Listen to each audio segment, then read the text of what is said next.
안녕하십니까? 요절 말씀 누가복음 6장 12, 13절 읽고 제가 잠깐 기도하고 시작하겠습니다.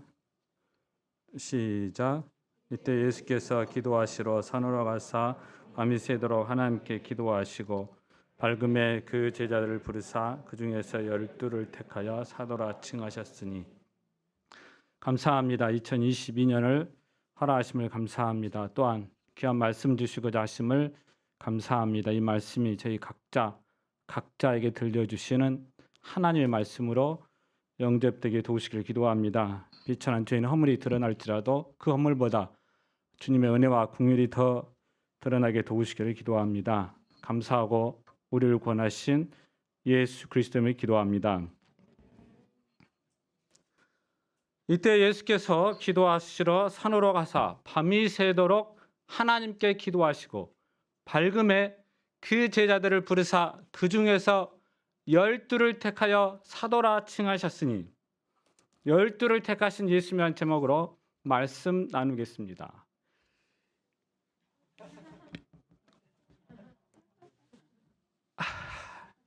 목이 베어서 또 쑥스러워서 제가 영상으로 대신 해피 뉴 이어를 해보겠습니다.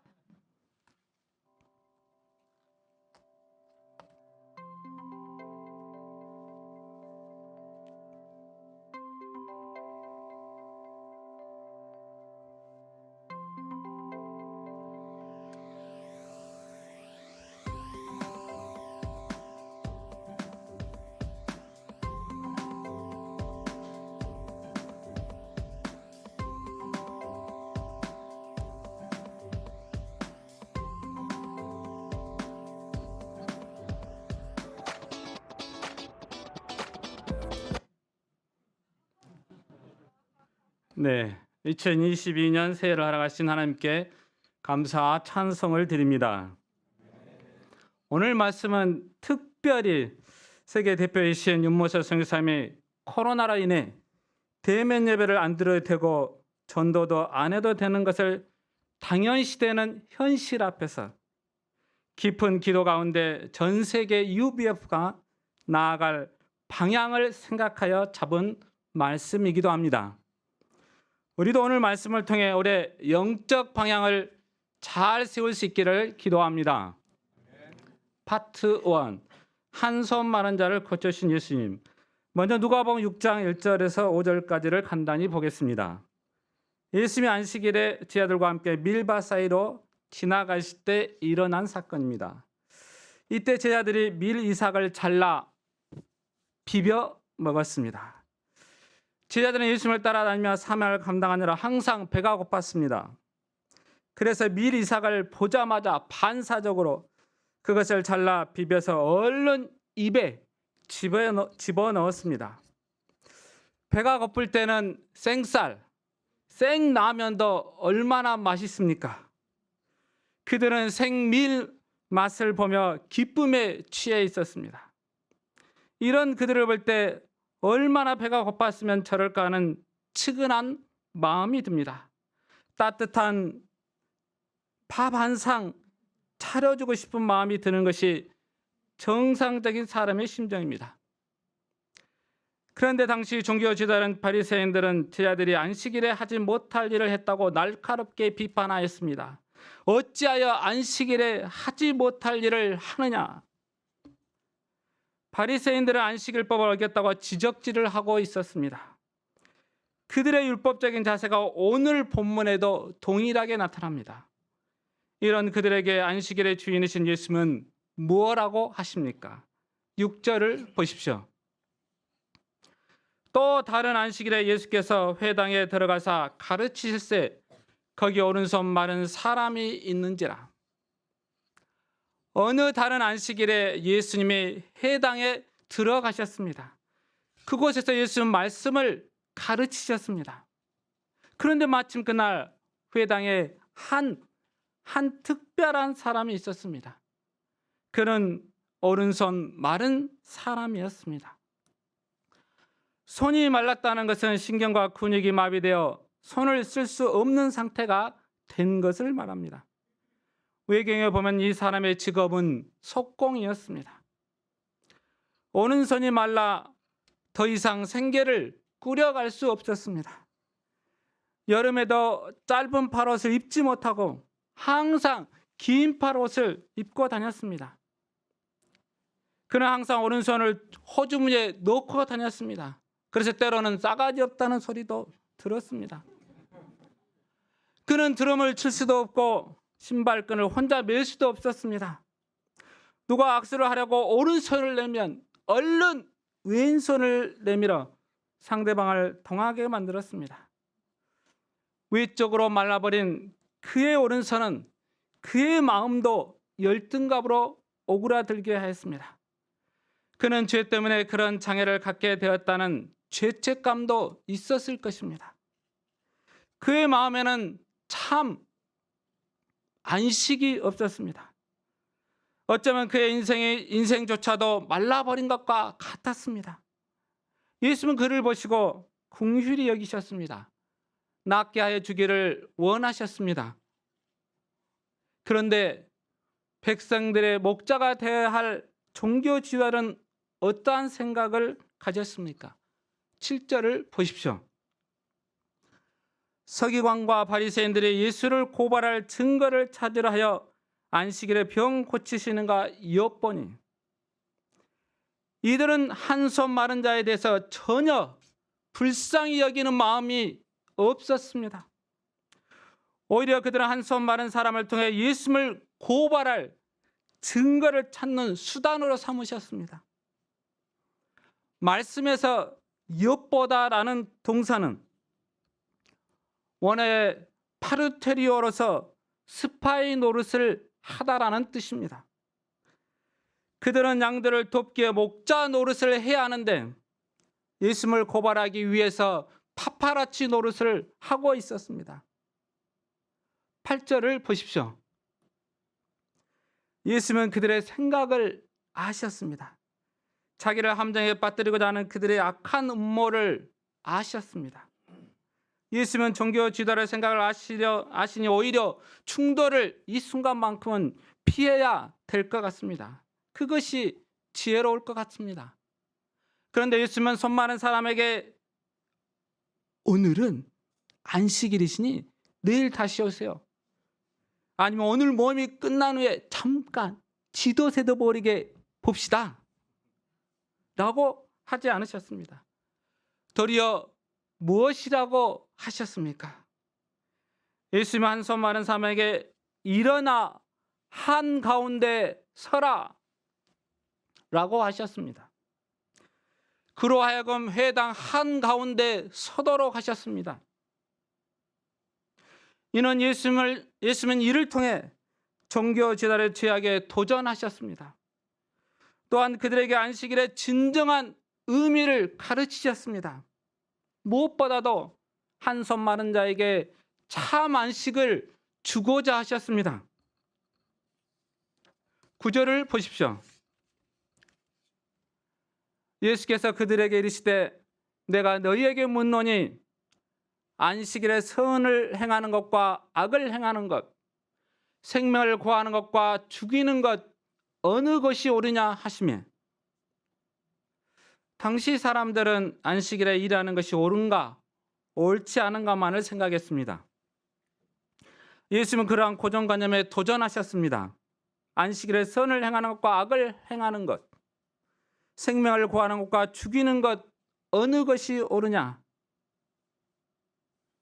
사실 선을 행하는 것과 악을 행하는 것, 생명을 구하는 것과 죽이는 것, 이 모든 일은 일을 하는 것입니다.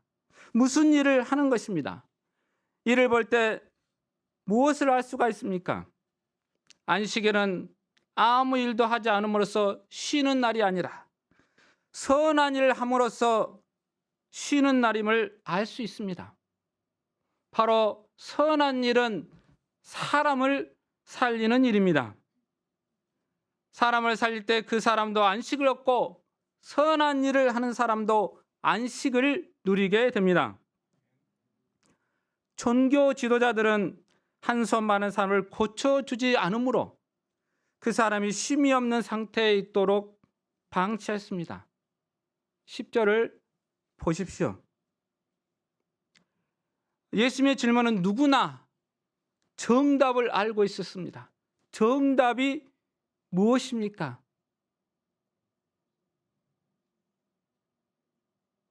제가 너무 쉬운 질문을 했다는 눈빛이군요. 이 정답에는 바리새인도 이견이 없었습니다. 그러자 예수님은 내 손을 내밀라고 하셨습니다. 사실 한 손 많은 사람이 자기 손을 내미는 것은 결코 쉬운 일이 아닙니다. 손을 내민다는 것은 단순히 말라버린 손만 내미는 것만이 아닙니다. 자신의 열등감, 꼭 감추고 싶은 것을 내미는 것과 같습니다. 또한 종교 지도자들이 도끼 눈을 뜨고 보고 있는데 얼마나 신경이 쓰입니까? 나 때문에 예수님이 곤란에 빠지지 않을까라는 염려도 듭니다. 그런데 그는 예수님의 말씀에 순종하였습니다. 믿음으로 쭉 내밀었습니다. 그러자 말랐던 손이 회복되었습니다. 손을 폈다 당겼다 올렸다 내렸다 앞으로 돌렸다 뒤로 돌렸다 자유롭게 움직였습니다. 이는 죽은 신경들이 살아난 것이요 없던 근육들이 새롭게 만들어진 것입니다. 실로 전능하신 창조주 하나님만이 하실 수 있는 기적입니다. 한 손 마른 자를 고쳐주신 예수님은 안식일의 주인으로서 우리를 죄와 연약함에서 구원하여 온전하게 회복시켜 주시는 분이십니다. 그렇습니다.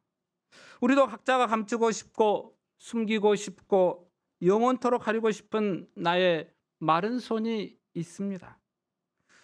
어떤 사람은 종역의 상처로 인해 소가기를 하며 누구에게 말도 하지 못하고 괴로워하는 사람이 있습니다. 어떤 분은 브로큰 패밀리로 슬픔 때문에 할 수 있는 대로 가족 이야기는 하지 않고 가슴에 꼭꼭 묻어두고 사는 사람도 있습니다. 또 어떤 사람 자신의 컴플렉스나 치명적인 실수 때문에 평생 자의식 속에서 고통하는 사람도 있습니다. 그날 시간 주님께서 우리에게 말씀하십니다. 내 손을 내밀라. 우리도 본문의 한 손 마른 사처럼 믿음으로 주님 앞에 나의 마른 손을 내밀어야 하겠습니다. 그리할 때 주님께서 우리의 병든 내면을 깨끗이 치료해 주시고 회복시켜 주실 것을 믿습니다. 한편 종교 지도자들은 한 손 마른 사람이 낫게 된 일을 목격하고 마을 잔치를 벌이며 기뻐해야 했습니다. 이 놀라운 기적 앞에 예수님이 하나님 보내신 그리스도임을 영접하고 그 앞에 엎드려야 했습니다. 그런데 그들의 반응이 어떠합니까? 11절을 보십시오. 그들은 노기가 가득하여 예수를 어떻게 할까 하고 서로 의논하니라. 그들은 분노가 가득하였습니다. 그들은 자기들의 죄를 회개하기보다 예수님의 안식일 율법을 어기고 자기들에게 도전한 것으로 분노하였습니다. 그들은 예수님을 처리할 방법을 서로 의논하였습니다. 당시의 백성들의 목자라고 행세하던 자들이 교만으로 완악함으로 도움이 필요한 백성들에 대해 무관심하였습니다. 그 시대 백성들은 목자를 잃고 이리저리 방황하는 양들이 되었습니다. 마귀의 먹잇감이 되어버렸습니다. 그 시대는 참으로 암울하였습니다. 오늘날도 코로나로 인해 암울합니다. 교회 성도가 코로나에 걸리면 마녀사냥 당합니다. 또한 경제 문제, 젠더와 세대 간 갈등 문제, 출산율 저하, 노인 증가 문제 등 문제들이 산적합니다. 이런 시대에 우리는 어떻게 해야 합니까? 파트 2, 12사도를 세우신 예수님, 12절에서 19절 말씀입니다. 이런 시대에 예수님은 무엇을 하셨습니까? 첫째로 밤이 새도록 기도하셨습니다. 12절을 다 같이 읽겠습니다. 시작. 이때 예수께서 기도하시러 산으로 가사 밤이 새도록 하나님께 기도하시고. 이때 어떤 때입니까? 예수님은 때를 아셨습니다. 우리에게도 타이밍 센스가 필요합니다. 예수님은 이때 바로 기도하시러 산으로 가셨습니다. 사실 예수님은 늘 기도하시는 삶을 사셨습니다. 예수님은 공생애를 시작하는 그 시점에서도 요한에게 세례를 받으시고도 기도하셨습니다. 기도를 통해 하나님과 교제하며 영적 힘을 덧입었습니다. 그런데 이번에 산으로 가서 기도하신 것은 조금 더 특별한 의미가 있습니다. 이는 하나님과의 친밀한 교제를 위한 기도에서 더 나아가 그 시대의 문제 해결을 위한 방향을 구하는 절박한 기도였기 때문입니다. 그래서 복음서에 보면 예수님이 일상적으로 기도하러 하실 때는 빈들로 가셨다, 한적한 곳에 가셨다라고 표현되어 있지만 본문은 기도하시러 산으로 가사 밤이 새도록 하나님께 기도하셨다고 표현하고 있습니다. 기도하신 사실을 강조하고 있습니다. 예수님은 기도함으로 해결의 실마리를 찾고자 하셨던 것입니다. 그런데 예수님은 무엇을 위해 기도하셨을까요? 코로나가 빨리 물러가라고 기도했을까요? 했겠죠. 아니면 저 바리새인들에게 불벼락이 내리도록 기도했을까요?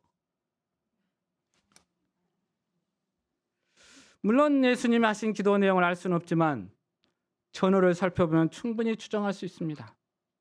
예수님은 그 시대를 위해 기도하셨을 것입니다. 타락한 종교자들로 인해 진리의 말씀과 사랑을 받지 못하는 백성들로 인해 마음이 상하셨습니다. 예수님은 그러한 문제들을 하나님께 아뢰며 그 시대를 어떻게 섬겨야 할지 구하셨습니다. 또한 예수님은 깊이 기도하시는 가운데 그 시대의 근본 문제가 무엇인지 발견하셨을 것입니다. 예수님은 제사장 제도들을 개혁하며 종교 지도자를 척결하는 것이 그 시대 문제 해결책이 아님을 아셨습니다. 바리새인들과 싸우며 그들을 회개시키는 일에 주력하는 것도 아니셨음을 아셨습니다. 왜냐하면 이 모든 문제는 사람과의 싸움이 아니라 마귀와의 영적 싸움임을 아셨기 때문입니다. 예수님이 광야에서 물리치셨던 그 마귀는 여전히 종교 지도자들의 배후에서 역사하시고 있었던 것이었습니다. 마귀는 종교 지도자들의 교만을 부추기고 그들의 영적인 눈을 가렸습니다. 그들의 마음을 혼미하게 하여 그리스도를 보지 못하게 하며 도리어 대적하게 만든 것입니다. 현실 문제에 집중하도록 만든 것입니다. 그래서 예수님은 기도를 통해 하나님으로부터 영적인 분별력과 능력을 던지는 싸움을 하셨습니다. 온 밤을 지새워 기도하시며 영적 분별력과 성령의 능력을 충만히 받으셨습니다. 성경 다른 본문에 예수님이 밤이 새도록 기도하셨다는 본문이 나옵니까?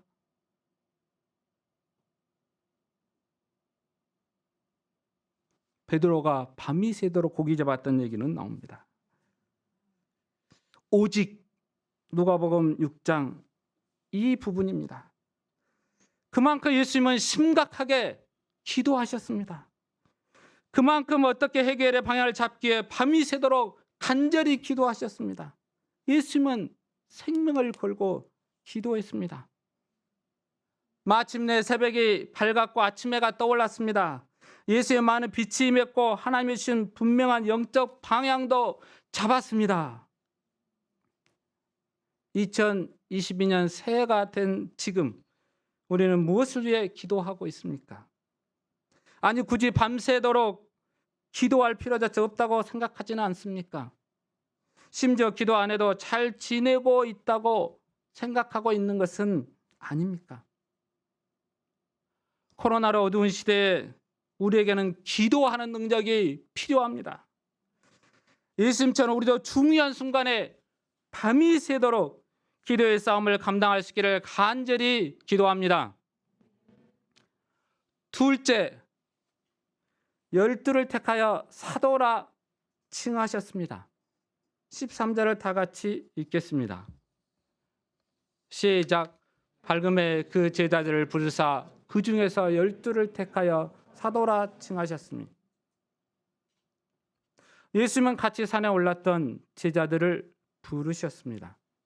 17절을 보면 산 아래는 아직도 그 제자의 많은 무리가 있었다고 표현되어 있습니다.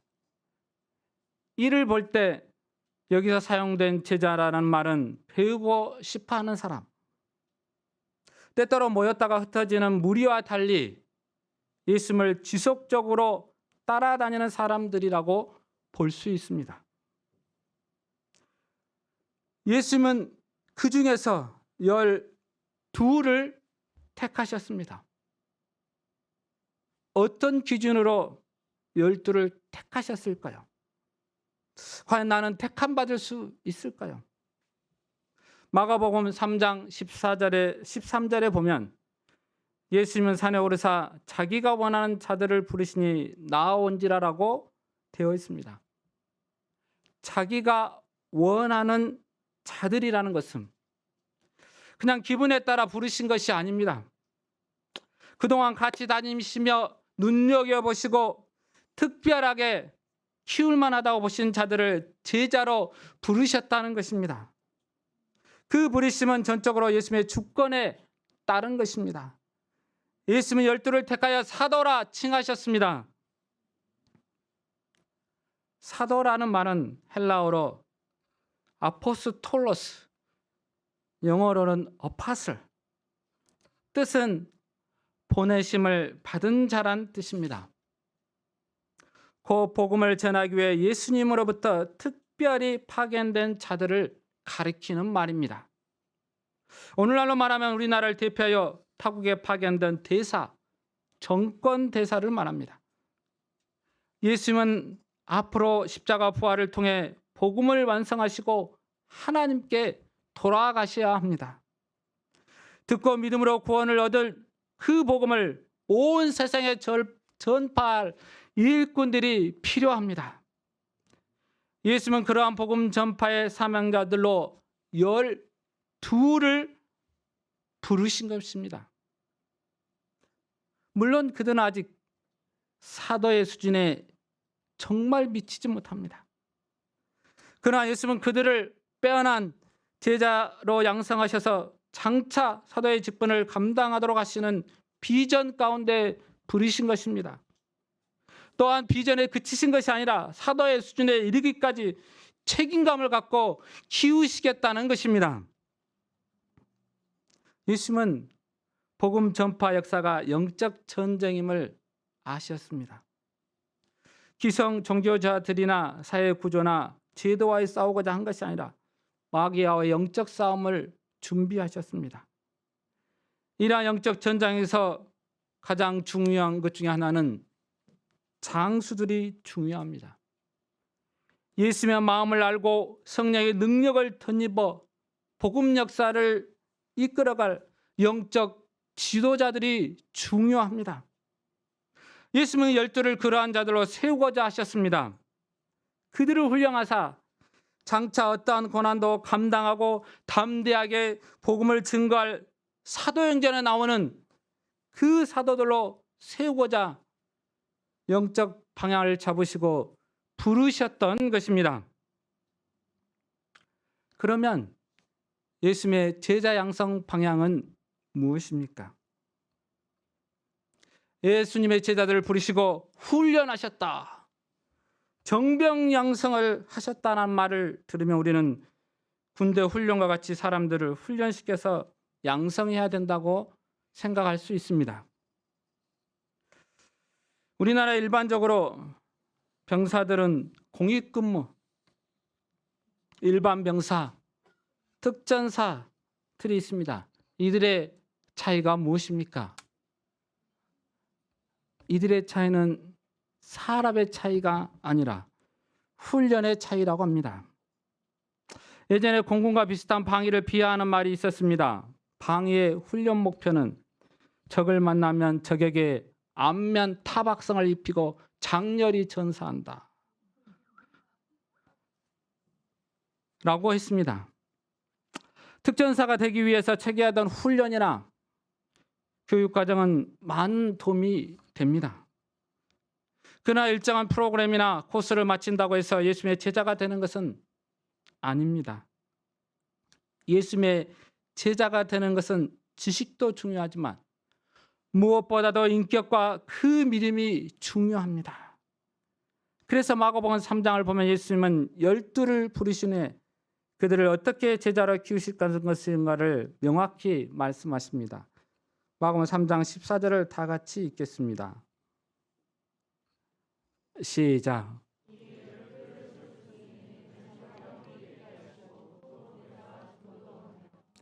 이에 12를 세우셨으니 이는 자기와 함께 있게 하시고 또 보내사 전도도 하며, 예수님이 12를 세우신 후 가장 먼저 하신 것은 자기와 함께 있게 하셨습니다.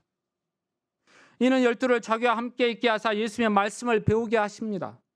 또한 무엇보다 예수님의 삶을 배우도록 하셨습니다. 예수님과 항상 동행하는 가운데 예수님이 가르치시는 진리의 말씀뿐만 아니라 예수님의 사랑과 겸손, 섬김과 희생, 온유와 지혜, 예수님의 믿음과 기도 생활 등 모든 면을 보고 본받도록 하십니다. 우리도 예수님과 함께함으로 예수님을 잘 배워야 하겠습니다. 사도 바울도 일생 동안 예수님을 배우고자 하였기에 예수님의 좋은 제자가 될 수 있었습니다. 우리가 제자 양성할 때도 마찬가지입니다. 우리 자신이 먼저 예수님의 좋은 제자가 되어야 합니다. 우리 제자들이 예수님을 배우도록 하고 예수님을 배우기 위해 애쓰는 면에서 우리를 배우도록 도와야 합니다. 그러면 예수님이 택하신 12는 누구입니까? 14절에서 16절을 보십시오. 곧 베드로라고도 이름을 주신 시몬과 그의 동생 안드레와 야고보와 요한과 빌립과 바돌레메와 마테와 도마와 알페의 아들 야고보와 셀롯이라는 시몬과 야고보의 아들 유다, 예수를 파는 자 될 가롯 유다라. 물론 여기 계신 분들은 12제자 이름을 다 기억하시죠? 예전에 한번 가르쳐 준 적 있습니다. 그런데 저자 누가는 12의 이름을 나열하되 시몬에게만 베드로라고도 이름을 주신 이란 표현을 집어넣었습니다. 예수 많은 제자들 가운데 12를 택하셨고 그 12 가운데 시몬을 수제자로 택하신 것입니다. 경쟁심 많은 젊은이들 가운데 눈에 드러나도록 하기까지 차별적으로 수제자를 세우신 것은 내부의 갈등의 위험이 있습니다. 그럼에도 불구하고 예수님은 시몬을 특별히 수제자로 세우고자 뜻을 정하셨습니다. 이는 예수님의 지혜였습니다. 예수님의 의대대로 주님의 승천 후 베드로는 12사도의 또 교회를 이끄는 지도자 역할을 감당하게 됩니다. 그럼 이 12제자들의 특징은 어떠합니까? 첫째로 자기 일에 성실하던 평범한 사람들입니다. 대국립대학인 예루살렘 대학 출신은 하나도 없습니다. 둘째, 예수님의 부르심을 받고 기꺼이 모든 것을 버리고 주님을 따른 결단을 한 자들입니다. 정말 중요한 순간에 영적 결단을 한 자들입니다. 셋째로 간절히 배우기 원하는 자들입니다.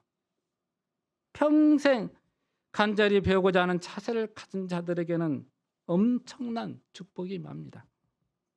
넷째, 각계각층의 다양한 직업의 사람들이되 그중에 종교 지도자 출신은 없다는 것입니다. 사실 한마디로 그들은 복음을 가르칠 만한 새 가죽 부대와 같은 마음의 소유자들이었습니다. 예수님은 12명만을 왜 택하셨을까요? 12명이 예수님과 같이 지내면서 인격적으로 도울 수 있는 최대 수였기 때문일 것입니다. 그 이상이 되면 인격적으로 친밀하게 관계성을 맺기가 어렵다고 합니다. 무엇보다 12는 이리사의 12지파를 상징하며 이는 온 세상 사람들을 상징합니다. 예수님은 온 세상에 복음을 전할 사도들을 12를 세우셨습니다. 또한 그들과 함께 하사 인격적인 사랑의 관계성 가운데 키우고자 분명한 방향을 잡으셨습니다. 17절에서 19절을 보십시오. 예수께서 그들과 함께 내려오사 평지에 서시니 그 제자의 많은 무리와 예수의 말씀도 듣고 병 고침을 받으려고 유대 사방과 예루살렘과 두로와 시돈의 해안으로부터 온 많은 백성도 있더라. 예수님은 12를 데리고 어느 산속 깊은 곳에 들어가 3년 동안 메시브하게 훈련 시킨 것이 아닙니다. 지식을 전달한 것이 아닙니다. 예수님은 평지에 내려오셨습니다. 평지는 사람들이 사는 곳이 언제나 문제가 많은 곳입니다. 예수님은 그곳에서 삶의 실제적인 문제에 부딪히며 어떻게 사람들을 섬겨야 하는지 12 제자들에게 가르쳐 주신 것입니다. 예수님의 주에는 제자의 많은 무리와 예수님의 말씀도 듣고 병 고침을 받으려고 각지에서 온 많은 백성들이 있었습니다. 그 가운데 더러운 귀신에게 고난받는 자들이 고침을 받았습니다. 예수님에게는 귀신을 쫓아내고 병을 고치는 실제적인 능력이 있었습니다. 예수님과 함께 하는 곳에 늘 놀라운 치유 역사, 기적의 역사가 있었습니다. 우리도 늘 예수님과 함께함으로 2022년은 삶 가운데 기적의 역사를 맛보는 한 해가 되기를 간절히 기도합니다.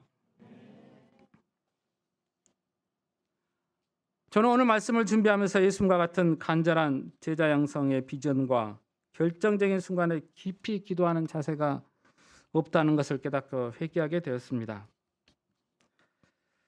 저는 매년 기도 제목으로 365일 새벽기도, 성경 일독, 새롭게 학생과 1:1 관계성을 맺는 것을 잡습니다. 지난 한 해도 온전히 감당하지 못했지만 기도하면서 도전하였습니다.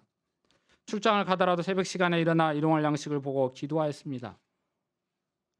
코로나 시기에 성경 일독에도 도전했습니다. 2021년 12월이 되었을 때 남은 한 달을 제외하고도 한 달 이상이 밀려 있었습니다. 신년 말씀까지 감당함으로 위기감이 찾아왔습니다. 말씀 성경을 핑계로 여러 번 포기했습니다. 그런데 하나님 포기치 않고 끝까지 감당하도록 하는 마음을 주셨습니다. 그러면서 성경 이독을 하신 분들이 너무나 존경스러웠습니다. 하나님께서 2배 이상으로 축복하실 것입니다. 또한 성경 선생으로서 한 영혼과 1:1 말씀 공부를 하고자 평생 지도학생, 신입생 세미나 등 강의에 참석한 학생들 복음을 전했습니다. 그럴 때 은혜로 관계인들을 통해 맺은 양과 하나님 말씀을 나눌 수 있어 기뻤습니다. 내면에는 항상 감사하는 마음이 있었고 모든 것이 하나님의 은혜임을 고백하고나 했습니다. 지금은 술 먹지 않고 골프 치지 않고 자주 예배 드린다고 뭐라 하는 사람도 없습니다. 더군다나 파트장 여회 목자 직분을 내려오니 책임감도 요구심정도 사라지고 은혜 가운데 섬기니 마음도 여유로운 것 같았습니다. 누군가를 위해 몇 년 동안 기도하여도 변화가 없을 때 지친 마음이 들어 계속 기도해야 될까요? 라고 물었습니다. 그럴 때 하나님은 말씀을 통해 너의 간구함이 들린지라는 말씀을 주심으로 격려하십니다. 그런데 오늘 말씀을 감당하면서 시대를 향한 영적 통찰력과 영혼들을 향한 긍휼히 여기는 마음, 제자 양성에 대한 간절한 소망이 부족함을 발견하고 괴로웠습니다. 한 영혼을 돕기 위해 결정적인 순간에 밤이 새도록 기도하는 영적 싸움을 해야 하는데 자기를 사랑하는 마음과 안위를 추구하는 교만한 육신의 본성이 해를 거듭되어도 여전하다는 것이 더욱 괴로웠습니다. 2022년에도 달라질 수 있을까? 라는 물음 앞에 또 괴로웠습니다. 지금도 코로나 핑계를 대며 복음을 전하지 못한 것을 저도 당연시하고 있습니다. 그런데 이 시간 말씀을 통해 이런 마음을 제가 회개합니다. 제가 2022년 한 해는 목자 심정을 덧입고 기도하는 한 해요. 어찌하든 한 영혼을 제자로 세우기까지 소망을 갖고 믿음으로 도전하는 한 해가 되기를 간절히 기도합니다. 또한 말씀을 통해 예수님과 함께함으로 예수님의 섬김과 희생의 품성을 닮아갈 수 있기를 간절히 기도합니다. 결론적으로 우리가 이 시대를 바라볼 때 겉으로는 정치, 경제, 사회적 문제가 많지만 가장 중요한 문제는 마귀와 영적 싸움입니다. 특히 복음 전파는 영적 싸움입니다. 예수님 우리를 이러한 영적 싸움의 전사요 제자들로 부르셨습니다. 우리가 어떻게 이 싸움을 능히 승리할 수 있을까요? 다른 방법이 없습니다. 예수님이 하신 것처럼 마음을 다해 기도하며 영적 지혜와 능력을 덧입어야 합니다. 또한 예수님처럼 예수님의 원하는 자들로 택하사 제자들을 사도로 세워야 합니다. 우리가 코로나 어려운 이 시기이지만 이럴수록 더욱 깊이 하고 한 사람의 제자 양성, 사도 양성 역사를 친히 감당할 수 있기를 간절히 기도합니다. 6장 12, 13절을 읽고 제가 기도하게 마치겠습니다. 시작. 이때 예수께서 기도하시러 산으로 가사 밤이 새도록 하나님께 기도하시고 밝음에 그 제자들을 부르사 그 중에서 12를 택하여 사도라 칭하셨으니 거룩하시고 은혜로우신 하나님 아버지 감사합니다. 예수님은 이때에 기도하시러 산에 가서 밤이 새도록 기도하셨습니다. 예수님은 때가 어느 때인지를 분명하고 불변하고 기도하셨습니다. 그리고 12를 택하여 사도라 세우셨습니다. 하나님, 코로나 시기에 저희가 정말 많은 문제가 있습니다. 우리 주위에 또 내 앞에도 우리 가정에도 많은 문제가 있습니다. 그러나 이 시간 저희가 이 모든 문제를 내려놓고 우리 영적 싸움을 감당하는 전사요, 제자요, 사도인 것을 제가 영접하게 도우시기를 기도합니다. 또한 이 시대를 위해 기도하고 한 영혼을 세우는 주님의 역사에 쓰임받게 되게 도우시기를 간절히 기도합니다. 이 시간 귀한 말씀 주심을 감사하고 우리를 구원하신 예수 그리스도를 기도합니다.